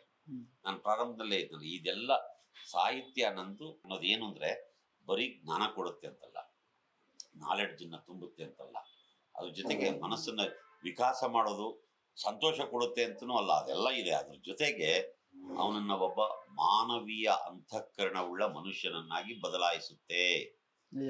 ಅವನು ಸೆಕ್ಯುಲರ್ ಆಗಿರುವ ಹಾಗೆ ಮಾಡುತ್ತೆ. ಅವನು ಸಂವಿಧಾನದ ಬಗೆಗೆ ಪ್ರೀತಿ ಬರುವ ಹಾಗೆ, ಪ್ರಜಾಪ್ರಭುತ್ವದ ಬಗ್ಗೆ ಗೌರವ ಬರುವ ಹಾಗೆ ಮಾಡುತ್ತೆ. ಇದು ಕನ್ನಡ ಸಾಹಿತ್ಯಕ್ಕೆ ಆ ಶಕ್ತಿ ಇದೆ. ಇದು ಪುಸ್ತಕಗಳ ಯೋಜನೆಗೆ ಸಂಬಂಧಪಟ್ಟ. ಸರಿ, ಇದರಲ್ಲೇ ಈಗ ನೀವ್ ಹೇಳಿದ್ರೆ ಅಂದ್ರೆ ಕರೆಕ್ಟ್. ಅದು ಈ ಸಾಹಿತ್ಯ ಅಭಿರುಚಿ ಏನಿದೆ ಇದು ಸಾಮಾನ್ಯವಾಗಿ ತುಂಬಾ ಚಿಕ್ಕ ವಯಸ್ಸಲ್ಲೇ ಬರುತ್ತೆ, ಬರ್ಬೇಕು ಕೂಡ. ಆದ್ರೆ ನಮ್ಮ ಸಾಹಿತ್ಯ ಪರಿಸರ ನೋಡಿದ್ರೆ ಮಕ್ಕಳಿಗೆ ಸಾಹಿತ್ಯದ ಒಂದು ಅಭಿರುಚಿ ಆಗ್ಲಿ ಅಥವಾ ಅದರ ಬಗ್ಗೆ ಆಸಕ್ತಿ ಆಗ್ಲಿ ತುಂಬಾ ಕಡಿಮೆ, ಅಥವಾ ಎಲ್ಲೋ ಕೆಲವರಿಗೆ ಮಾತ್ರ ಯಾರು ಸಾಹಿತಿಗಳಿದ್ರೆ ಅವ್ರ ಮಕ್ಕಳಿಗೆ ಮಾತ್ರ ಆ ತರದ ಒಂದು ಪರಿಸ್ಥಿತಿ ಇದೆ. ಅದರ್ವೈಸ್ ಮಕ್ಕಳಿಗೆ ಸಾಹಿತ್ಯ ಅಭಿರುಚಿನ ಜಾಸ್ತಿ ಮಾಡಿಸೋದ್ರಲ್ಲಿ ಅಥವಾ ಆ ತರದ ಇವತ್ತಿನ ಜಮಾನಕ್ಕೆ ತಕ್ಕಂತೆ ಸಾಹಿತ್ಯದ ರಚನೆನೂ ಇಲ್ಲ. ಈ ಹಿಂದೆ ಕುವೆಂಪುನೂ ಮಕ್ಕಳಿಗೆ ಬರೆದಿದ್ದಾರೆ, ನಾಡಿಸೋಜ ಅಂತವ್ರು ಬರೆದಿದ್ದಾರೆ, ದೊಡ್ಡ ದೊಡ್ಡ ಸಾಹಿತ್ಯಗಳು ಮಕ್ಕಳ ಸಾಹಿತ್ಯ ಬರಿತಾ ಇದ್ರು. ಇವತ್ತು ಅದರಲ್ಲಿ ದೊಡ್ಡ ಕೊರತೆ ಕಾಣ್ತಾ ಇದೆ. ಆ ನಿಟ್ಟಿನಲ್ಲಿ ಏನಾದ್ರು ಮಾಡ್ಬೋದಾ ಸರ್? ಇಲ್ಲ, ಇವತ್ತು ಬರೆಯೋರು ಇದ್ದಾರೆ. ಕನ್ನಡದಲ್ಲಿ ಯಥೇಚ್ಛವಾಗಿ ಮಕ್ಕಳ ಸಾಹಿತ್ಯವೂ ಬರ್ತಾ ಇದೆ. ನಮ್ಮಲ್ಲಿ ಸಾಹಿತ್ಯ ಅಕಾಡೆಮಿಯಲ್ಲಿ ಬೇರೆ ಬೇರೆ ಪತ್ರಿಕೆಗಳಲ್ಲಿ, ಮಾಧ್ಯಮಗಳಲ್ಲಿ ಬಂದಂತಹ ಮಕ್ಕಳ ಕವಿತೆಗಳು, ಪ್ರಬಂಧಗಳು ಇಟ್ಕೊಂಡು ಒಂದು ವಾರ್ಷಿಕ ಬರ್ತದೆ. ಅದಕ್ಕೆ ಒಬ್ಬ ಸಂಪಾದಕರು ಇರ್ತಾರೆ, ಅದನ್ನ ಎಡಿಟ್ ಮಾಡಿ ಅದನ್ನ ನಾವು ಪ್ರಿಂಟ್ ಮಾಡ್ತೀವಿ. ಒಂದು ಭಾಗ ಇದು. ಮಕ್ಕಳಲ್ಲಿ ಸಾಹಿತ್ಯದ ಪ್ರಜ್ಞೆಯನ್ನು ಉಂಟು ಮಾಡ್ಬೇಕಾದ್ರೆ ನಾನು ಹೇಳಿದ್ನಲ್ಲ, ಶಾಲಾ ಕಾಲೇಜುಗಳಿಗೆ ಪುಸ್ತಕಗಳು ಹೋಗ್ಬೇಕು. ನಾವೇನು ಉಚಿತವಾಗಿ ಕೊಡಲ್ಲ, ತುಂಬಾ ಕಡಿಮೆ ಬೆಲೆ ಇರುತ್ತೆ. ಮಕ್ಕಳು ಅವ್ರಿಗೆ ಚಾಕ್ಲೇಟ್ ಕೊಟ್ಟಿರೋ ದುಡ್ಡೊಳಗೆ ಈ ಪುಸ್ತಕನೂ ತಗೊಂಡ್ಬಿಡ್ಬೋದು. ಅಂದ್ರೆ ಅವ್ರಿಗೆ ಪುಸ್ತಕವನ್ನು ಕೊಂಡ್ಕೋಬೇಕು ಅಂತ ಒಂದು ಮನಸ್ಥಿತಿ ಬರಬೇಕು. ಸೊ ಆ ರೀತಿ ಮಕ್ಕಳು ಆ ಪುಸ್ತಕವನ್ನು ಸಂಗ್ರಹಿಸಿ ಮತ್ತು ಅವ್ರು ಕೊಂಡ್ಕೊಂಡ್ರೆ ಆ ಪುಸ್ತಕದ ಬಗ್ಗೆ ಎಂತ ಪ್ರೀತಿ ಬರುತ್ತೆ ಅಂದ್ರೆ, ಇದು ನಾನು ದುಡ್ಡು ಕೊಟ್ಟು ತಗೊಂಡಿರೋ ಪುಸ್ತಕ ಅನ್ನುವ ಒಂದು ಬಹುದೊಡ್ಡ ಕಾಳಜಿ ಆ ಪುಸ್ತಕದ ಬಗ್ಗೆ ಬರುತ್ತೆ. ಅವನು ತಗೊಂಡೋದ ಮನೆಗೆ ಹುಡುಗನೋ ಹುಡುಗಿನೋ ಅಂದ್ರೆ ಓದೇ ಓದ್ತಾನೆ. ಓದಿದ್ಮೇಲೆ ಆಯ್ತಪ್ಪ ಇದಕ್ಕೊಂದು ಪರೀಕ್ಷೆ ಮಾಡ್ತೀವಿ, ರಸಮಂಜ ಪ್ರಶ್ನೆನೋ ಏನೋ ಈ ತರದೊಂದು ಪರೀಕ್ಷೆ ಮಾಡ್ತೀವಿ, ಪರೀಕ್ಷೆ ಬರೀದ್ರೆ ಬರೀತಾನೆ. ಆಮೇಲೆ ಅವ್ನು ಬರೆದವನಿಗೊಂದು ಸರ್ಟಿಫಿಕೇಟ್ ಕೊಟ್ರೆ ಅವನಿಗೆ ಸಂತೋಷ ಆಗುತ್ತೆ. ಇನ್ನು ಅವನು ಹೆಚ್ಚು ಅದರಲ್ಲಿ ಜಾಸ್ತಿ ಯಾರು ಅಂಕಗಳು ತಗೊಂಡಿರ್ತಾರೋ ಅವ್ರಿಗೆ ತಾಲೂಕು ಮಟ್ಟದಲ್ಲಿ, ಜಿಲ್ಲಾ ಮಟ್ಟದಲ್ಲಿ, ರಾಜ್ಯ ಮಟ್ಟದಲ್ಲಿ ಬಹುಮಾನಗಳನ್ನ ಕೊಡಬಹುದು. ಸೊ ಇವೆಲ್ಲ ಮಾಡೋದ್ರಿಂದಾಗಿ ಅವನು ಪುಸ್ತಕದ ಕಡೆಗೆ ಬರ್ತಾನೆ. ಸೊ ಇದನ್ನ ಒಂದು ಯೋಜನೆ ನಮ್ಮಲ್ಲಿರೋದ್ರಿಂದ ಮಕ್ಕಳು ಸಹಜವಾಗಿ ಬರ್ತಾರೆ. ಆಮೇಲೆ ಮಕ್ಕಳಿಗಾಗಿ ಶಿಬಿರಗಳು ಇಂಥದ್ನೆಲ್ಲ ಕೂಡ, ಸಾಹಿತ್ಯದ ಶಿಬಿರ, ಓದಿನ ಶಿಬಿರಗಳು, ಓದು, ಪ್ರಜ್ಞೆ, ಅರಿವು, ಈ ವಿಸ್ತಾರಕ್ಕಾಗಿ ಮಾಡುವಂಥ ಶಿಬಿರಗಳು. ಈಗ ನೋಡಿ ನಾಳೆ ನಾನು ಇದಕ್ಕೆ ಹೋಗ್ತಾ ಇದ್ದೀನಿ, ಭದ್ರಾ ಜಲಾಶಯ ಇದೆಯಲ್ಲ, ಕುವೆಂಪು ವಿಶ್ವವಿದ್ಯಾಲಯ ಶಂಕರಘಟ್ಟ, ಅಲ್ಲಿ ಶಿವಮೊಗ್ಗ ಜಿಲ್ಲಾ ಸಾಹಿತ್ಯ ಪರಿಷತ್ತಿನ ಅಧ್ಯಕ್ಷರು ಮಂಜುನಾಥ್ ಅವರು ಒಂದು ವರ್ಕ್ಶಾಪ್ ನ ಪ್ಲಾನ್ ಮಾಡಿದ್ದಾರೆ. ಸಾಹಿತ್ಯ ಅಕಾಡೆಮಿಯು ಅವರಿಗೆ ಜೊತೆಗೆ ನಿಂತಿದೆ. ನಾಳೆ ಅದರ ಉದ್ಘಾಟನೆಗೆ ನಾನು ಹೋಗ್ತಾ ಇದ್ದೀನಿ. ಅಲ್ಲಿ ಮಕ್ಕಳಲ್ಲಿ, ವಿದ್ಯಾರ್ಥಿಗಳಲ್ಲಿ ಈ ಓದುವ ಸ್ವಭಾವ ಹೆಚ್ಚಾಗುವ ಹಾಗೆ ಏನ್ ಬೇಕೋ ಆ ತರದೊಂದು ತರಬೇತಿಯನ್ನಲ್ಲಿ ನಾಳೆ ಅವ್ರು ಕೊಡ್ತಾ ಇದ್ದಾರೆ. ಸೊ ಈ ತರ ಅಲ್ಲಲ್ಲೇ ಆದ್ರೆ ಮಕ್ಕಳಲ್ಲಿ ಅದೊಂದು ಬರುತ್ತೆ. ನೋಡಿ, ಸಾಹಿತ್ಯ ತುಂಬಾ ಅಟ್ರಾಕ್ಟಿವ್. ಅದು ಎಂಥದ್ದು ಅಂತಂದ್ರೆ ನಿಮ್ಗೆ ಗೊತ್ತಿರುತ್ತೆ, ಗೊತ್ತಿಲ್ಲ ಅಂತೇನಲ್ಲ. ಯಾರಿಗೆ ಆಗ್ಲಿ ಒಂದ್ಸರಿ ನಾನು ಏನಾದ್ರೂ ಬರೀಬೇಕು ಅನ್ನೋಂಥ ಆಸಕ್ತಿ ಬಂತು ಅಂದ್ರೆ ಅವನಿಗೆ ಬಹಳ ದೊಡ್ಡ ನಿರೀಕ್ಷೆಗಳು ಬರುತ್ತೆ, ಅವನಿಗೊಂದು ಆತ್ಮವಿಶ್ವಾಸ ಬರುತ್ತೆ, ಅವನಿಗೊಂದು ಸ್ವಂತದ ಹೆಗ್ಗಳಿಕೆ, ಘನತೆ, ಗೌರವ. ಅವನು ಏನೇ ಆಗಿರ್ಲಿ, ಅವನೊಬ್ಬ ಕಾರ್ಮಿಕ ಆಗಿರ್ಲಿ, ರೈತ ಆಗಿರ್ಲಿ, BTS ಕಂಡಕ್ಟರ್ ಆಗಿರ್ಲಿ, ಅಥವಾ ಬಹಳ ದೊಡ್ಡ ವಿಶ್ವವಿದ್ಯಾಲಯದ ಪ್ರಾಧ್ಯಾಪಕ ಆಗಿರ್ಲಿ, ಅವನೊಬ್ಬ ಬರಹಗಾರ ಅಂತಿದ್ದಂಗೆ ಸಮಾಜ ಅವನನ್ನು ನೋಡೋ ರೀತಿಯೇ ಬೇರೆ ಇರುತ್ತೆ. ನೋಡಿ, ಆ ಥರದ್ದೊಂದು ಗೌರವ. ಕಾವ್ಯ ಮೀಮಾಂಸೆ ಒಳಗೆ ನಮ್ಮ ಆನಂದ ವರ್ಧನ ಹೇಳ್ತಾನಲ್ಲ, ಏನಪ್ಪ ಕಾವ್ಯದಿಂದ ಲಾಭ? ಯಶಾರ್ಥ ಲಾಭಂ. ಪಂಪ ಹೇಳ್ತಾನೆ, ಕವಿತೆಯೊಳ್ಳ ಆಸೆಗೈವ ಫಲಂ ಆವುದು ಅಂತಾನೆ. ಕವಿತೆಯಿಂದ ನಾವು ಏನನ್ನು ಆಸೆ ಪಡ್ತೀವಿ, ಅದರಿಂದ ಸಿಗೋ ಫಲ ಏನು, ಒಂದೊಂದು ಪಟ್ಟಿ ಇರುತ್ತೆ. ಇವನು ಸ್ಪಷ್ಟವಾಗಿ ಹೇಳ್ತಾನೆ, ಕಾವ್ಯ ಯಶಾರ್ಥ ಲಾಭಂ. ಯಶಾರ್ಥ ಅಂದ್ರೇನು? ಯಶಸ್ಸು, ಕೀರ್ತಿ. ಅರ್ಥ ಅಂದ್ರೇನು? ದುಡ್ಡು. ನೀವು ಪದ್ಯ ಬರೆದ್ರೆ ದುಡ್ಡು ಬರುತ್ತ್ರಿ ನಿಮ್ಗೆ. ನೀವು ಯಾವ್ದೋ ಒಂದು ಪತ್ರಿಕೆ ಕಳಿಸಿದ್ರೆ ಅವ್ರು ಒಂದು 500 ರೂಪಾಯಿ 1000 ರೂಪಾಯಿ ಗೌರವಧನ ಕೊಡ್ತಾರೆ. ಎಲ್ಲ ಕವಿಗೋಷ್ಠಿಯಲ್ಲಿ ಹೋದ್ರೆ ಅವರು ನಿಮ್ಗೊಂದಿಷ್ಟು TADA ದುಡ್ಡು ಅದೆಲ್ಲ ಕೊಡ್ತಾರೆ. ಅಕಾಡೆಮಿಗೆ ಬಂದ್ರೆ ನಾವು ಅವಾರ್ಡ್ ಕೊಡ್ತೀವಿ. ಸೊ ಇವೆಲ್ಲ ಅರ್ಥ ಲಾಭ, ದುಡ್ಡು ಬರ್ತಾ ಇದೆಯಲ್ಲ. ಈ ಸತ್ಯ ಬಹಳ ಜನರಿಗೆ ಗೊತ್ತಿಲ್ಲ. ಸಾಹಿತ್ಯ ಅಕಾಡೆಮಿ ಇದರ ಉದ್ದೇಶವೇ ಅದು, ಜನರಿಗೆ ಈ ರೀತಿಯಾಗಿ ಪ್ರೋತ್ಸಾಹಿಸಬೇಕು ಅನ್ನೋದು. ಸೊ ಹಾಗಾಗಿ ಇಂಥ ಪ್ರೋತ್ಸಾಹದ ಒಂದು ವಾತಾವರಣ ನಿರ್ಮಾಣ ಆದಾಗ ಎಲ್ಲರೂ ಬರ್ತಾರೆ. ಆಮೇಲೆ ಇನ್ನೊಂದು ವರ್ಷ ಏನ್ ಗೊತ್ತಾ, ನನಗೆ ಕರ್ನಾಟಕದಲ್ಲಿ ಹುಟ್ಟಿದ ಪ್ರತಿಯೊಬ್ಬ ವ್ಯಕ್ತಿಯು ಕವಿಯೇ. ನಾನು ಒಬ್ಬನೇ ಕವಿಯ, ಅಥವಾ ನನ್ನಂತ 4 ಜನ ಇದ್ದಾರೆ ಇವ್ರು ಮಾತ್ರ ಕವಿಯ? ಅಲ್ಲ. ನಾನು ಯಾಕೆ ಕವಿ? ನನ್ನನ್ನು ಯಾಕೆ ನೀವೆಲ್ಲ ಕವಿ ಅಂತ ಕರಿತೀರಿ ಅಂದ್ರೆ, ನಾನು ಅದನ್ನ ಪೊಯೆಟ್ರಿನ ಪ್ರಾಕ್ಟೀಸ್ ಮಾಡಿದ್ದೀನಿ, ಅದಕ್ಕೆ ನಾನು ಕವಿ. ನೀವು ಮಾಡ್ಲಿಲ್ಲ ರೀ, ನೀವು ಕವಿಯೇ. ನೀವು ಕೂತ್ಕೊಂಡು ಬರೆಯೋದು ಅಭ್ಯಾಸ ಮಾಡಿ ನೋಡಿ, ಅವಾಗ ನನಗಿಂತ ಚೆನ್ನಾಗಿ ಬರೀತೀರಿ. ನಿಮ್ ಜ್ಞಾನಪೀಠ ಪ್ರಶಸ್ತಿ ಬಂದ್ರು ಬರಬಹುದು. ಹಾಗಾಗಿ ಪ್ರತಿಯೊಬ್ಬನು ಕವಿಯೇ. ಆದ್ರೆ ಕೆಲವರು ಅದನ್ನ ಅಭ್ಯಾಸ ಮಾಡ್ತಾರೆ, ಇನ್ ಕೆಲವರು ಯಾವ್ಯಾವ್ದೋ ಅವರ ವೈಯಕ್ತಿಕ ಜೀವನ, ವಿದ್ಯೆ, ಅದು ಇದು, ಸಂಸಾರ, ಈ ಕಾರಣಗಳಿಗಾಗಿ ಮಧ್ಯದಲ್ಲಿ ಬಿಟ್ಬಿಡ್ತಾರೆ. ಸೊ ಅವ್ರು ಮುಂದುವರ್ಸಲ್ಲ. ಹಾಗಾಗಿ ಎಲ್ಲರಲ್ಲೂ ಒಬ್ಬ ಕವಿ ಇರ್ತಾನೆ, ಎಲ್ಲರಲ್ಲೂ ಒಂದು ಕವಿ ಪ್ರಜ್ಞೆ ಇರುತ್ತೆ. ಅದನ್ನು ನಾವು ಉತ್ತೇಜಿಸ್ಬೇಕು. ಸರಿ, ಈಗ ಡಿಜಿಟಲ್ ಯುಗದಲ್ಲಿದ್ದೀವಿ. ಈಗ ಸಾಹಿತ್ಯ ಕೂಡ ಬಹುತೇಕ ಡಿಜಿಟಲ್ ಮಾಧ್ಯಮಗಳ ಮೂಲಕನೇ ಬರಿತಾ ಇದೆ. ಈಗ ತುಂಬಾ ಕವಿಗಳು ಫೇಸ್ಬುಕ್ ಮೂಲಕ ಬಂದಿದ್ದಾರೆ, ನಾವು ನೋಡ್ತಿದ್ದೀವಿ. ಅಥವಾ ಈಗ ಆಡಿಯೋ ವಿಜುವಲಿ, ಅಂದ್ರೆ ಟೆಕ್ನಾಲಜಿ ಅಪ್ಗ್ರೇಡ್ ಆದಂಗೆ ಅದಕ್ಕೆ ತಕ್ಕಂತೆನೆ ಸಾಹಿತ್ಯ ಅಕಾಡೆಮಿ ಅಥವಾ ಈ ತರದ ಅಕಾಡೆಮಿಗಳು ಯಾವ ರೀತಿ ಹೊಸ ತರದ ಯೋಜನೆಗಳ ಜೊತೆ ಬರ್ಬೇಕು? ಖಂಡಿತ ಈ ಯೋಜನೆಗಳು ಹೇಳ್ತೀನಿ ನಿಮ್ಗೆ. ಒಂದ್ ತಿಳ್ಕೊಳ್ಳಿ, ಇದು ಬದಲಾವಣೆ ನಿರಂತರವಾದ್ದು. ಹೌದು ಸರ್. ಸರ್, ನೀವು ಗೋಡೆ ಮೇಲೆ ಪದ್ಯ ಬರ್ಕೊಂಡು ಕೂತಿದ್ರಲ್ಲ ಸರ್, ಆದಿಮಾನವರ ಕಾಲದಲ್ಲಿ ಚಿತ್ರಗಳನ್ನ ಬರೆದ್ಬಿಟ್ಟು ಅದನ್ನ ಪದ್ಯ ಅಂತ ಅನ್ಕೊಂಡಿದ್ರಲ್ಲ.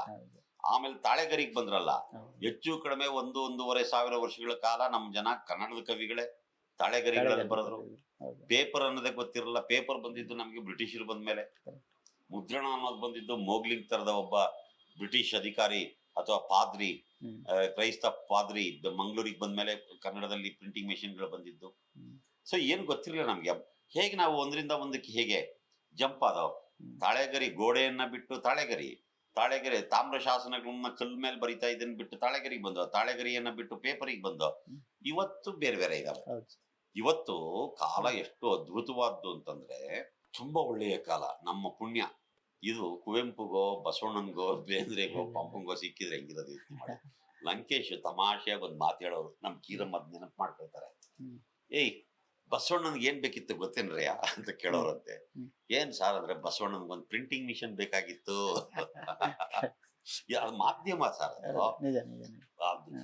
ಯಾವುದೂ ಅನುಕೂಲ ಇಲ್ದಲೆ ಅವರು ಅಷ್ಟೊಂದು ವಚನಗಳನ್ನ ಅಷ್ಟೊಂದು ಜನ ಶರಣರು ಬರೆದ್ರಲ್ಲ. ಅವ್ರಿಗೇನಾದ್ರೂ ಒಂದು ಪ್ರಿಂಟಿಂಗ್ ಮಿಷನ್ ಸಿಕ್ಬಿಟ್ಟಿದ್ರೆ ಏನಾಗೋದು? ಇವತ್ ನಮಗ್ ಸಿಕ್ಕಿದೆಯಲ್ಲ, ಕ್ರಾಂತಿ ಆಗಿದ್ದೆ ಪ್ರಿಂಟಿಂಗ್ ಮಿಷನ್, ಯುರೋಪ್ ಕ್ರಾಂತಿ ಆಗಿದ್ದದು. ಅಥವಾ ಇವತ್ ಕರ್ನಾಟಕದೊಳಗಡೆ ಪ್ರಿಂಟಿಂಗ್ ಮಿಷನ್ ಕಾಲಿಟ್ಟಾಗ್ಲಿಂದ ಇಲ್ಲಿ ಏನೇನ್ ಬದಲಾವಣೆ ಆಗಿದೆ ಆಯ್ತು. ಪುಸ್ತಕದ ಸಂಸ್ಕೃತಿ ಇಷ್ಟು ಉಜ್ವಲವಾಗಿ ಬೆಳೀತು. ಇನ್ನೊಂದ್ ಕಡೆ ಇತ್ತೀಚೆಗೆ ಏನಾಗ್ತಾ ಇದೆ, ಫೇಸ್ಬುಕ್, ಡಿಜಿಟಲ್. ಈಗ ನಾವು ಪತ್ರಿಕೆಗಳನ್ನ ನಂಬ್ಕೊಂಡ್ ಕೂತಿದ್ದ ಒಂದ್ ಕಾಲದಲ್ಲಿ. ಅವಾಗ ಬರ್ತಿದ್ದಾವೆ 3-4 ಪ್ರಜಾವಾಣಿ, ಸಂಯುಕ್ತ ಕರ್ನಾಟಕ, ಕನ್ನಡಪ್ರಭ, ಉದಯವಾಣಿ.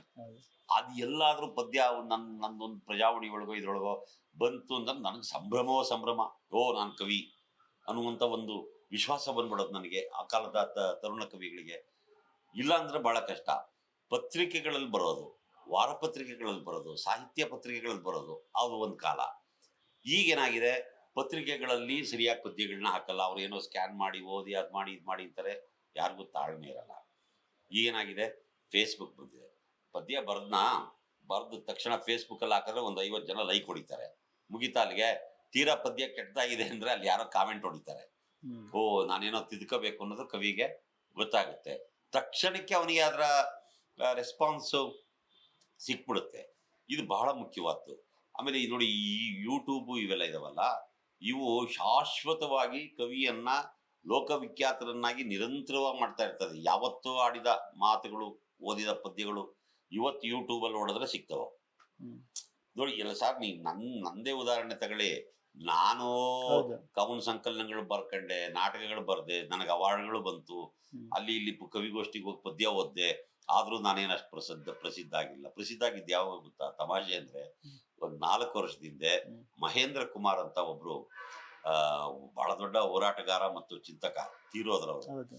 ಸೊ ಅವರು ನಮ್ಮ ಧ್ವನಿ ಅಂತ ಒಂದು ಕಾರ್ಯಕ್ರಮ ಮಾಡೋರು, ಒಂದು ಯೂಟ್ಯೂಬ್ ಚಾನಲ್ ಕೂಡ ಭಾಷಣ ಮಾಡಿದ್ರು. ಅಲ್ಲಿ ನನ್ ಕರ್ಕೊಂಡೋದ್ರು, ಒಂದ್ ಭಾಷಣ ಮಾಡಿ ಸರ್, ಇದು ಆ ಹುಡುಗ ನಮ್ಮ ನಿಖೇತ್ ರಾಜ್ ಮೌರ್ಯ ಏನೋ ಒಂದು ಪ್ರಶ್ನೆ ಕೇಳ್ಬಿಟ್ಟ. ಅಲ್ಲಿ ಅವ್ನಿಗೆ ಉತ್ತರ ಕೊಡ್ಬೇಕಲ್ಲ, ಅವ್ನಿಗೆ ಉತ್ತರ ಕೊಡಕ್ ಹೋಗಿ ನಾನು ಸುಮಾರು ಹೆಚ್ಚು ಕಡಿಮೆ 1 ಗಂಟೆ ಕಾಲ ಕನ್ನಡ ಸಾಹಿತ್ಯವನ್ನ ನಿರಂತರವಾಗಿ ಹೇಳ್ಬಿಟ್ಟೆ. ಅದನ್ನೆಲ್ಲ ಹುಡುಗರು ರೆಕಾರ್ಡ್ ಮಾಡಿ ಯೂಟ್ಯೂಬ್ಗೆ ಹಾಕಿದ್ರು. ಎಷ್ಟು ಜನ ನೋಡಿದ್ದಾರೆ ಅಂದ್ರೆ ಆಶ್ಚರ್ಯ ನನಗೆ. ನನಗೆ ಗೊತ್ತಿರಲಿಲ್ಲ ಇದೆಲ್ಲ ಹಿಂಗಾಗತ್ತೆ, ವೈರಲ್ ಆಗುತ್ತೆ ಅಂತ ಹೇಳಿ. ನನ್ನ ಪಾಡಿ ನಾನು ಮಾತಾಡಿದೀನಿ, ಏನು ಗೊತ್ತಿಲ್ಲ. ಅವ್ರಿಗೆ ಟೆಕ್ನಾಲಜಿ ಗೊತ್ತಿತ್ತ ಆ ಹುಡುಗರಿಗೆ. ಅದನ್ನ ರೆಕಾರ್ಡ್ ಮಾಡಿದ್ರು, ಯೂಟ್ಯೂಬ್ಗೆ ಹಾಕಿದ್ರು. ಅದರಿಂದಾಗಿ ನನಗೆ ಬೇರೆ ಬೇರೆಯವರ ಕಣ್ಣಿಗೆ ಬೀಳುವ ಹಾಗಾಯ್ತು, ಬೇರೆ ಬೇರೆ ಗಮನ ನನ್ನ ಕಡೆ ಬರೋ ಹಾಗೆ ಆಯ್ತು.